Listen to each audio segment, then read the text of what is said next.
Yun guys, so sa amin, okay lang naman. Hindi siya bahal dito sa loob.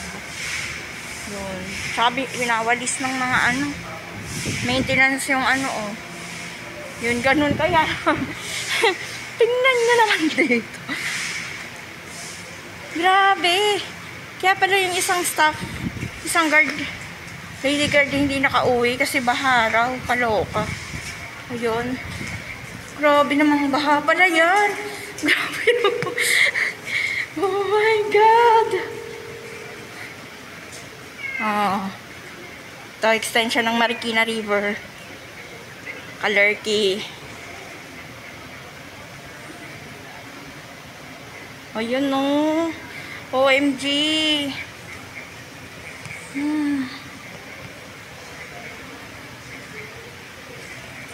Diba?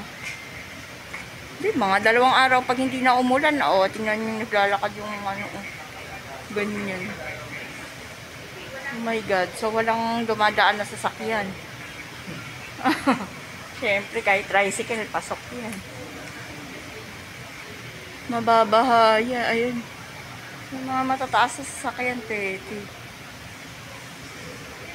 Oh my God. First time lang ba ito nangyari? Parang grabe siya. Punta ako dito sa 7-Eleven, guys. Bibili ng... So, ayan, guys. Eh, di ba umuulan ngayon?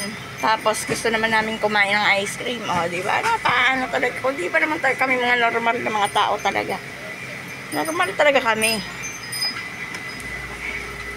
Yan ang normal sa amin. Kumakain. Kahit na... ano ba to? Oh, Rocky Road ayaw na, basta Rocky Road lang. Something ito kaya double Dutch, masarap din to.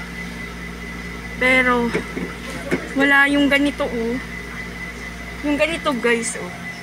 Yan, choco almond fudge, masarap to. Masarap yan. Yung gusto ko naman ganito lang kaliit sana. Sumukhang, sorry. Mukhang wala. Mukhang wala. Hershey's. Ito kaya yun? Baka ito. Ay, ito yata. Wait. Magkano yun? 120. 120. Ano, Gcash pa rin ako. Thank you.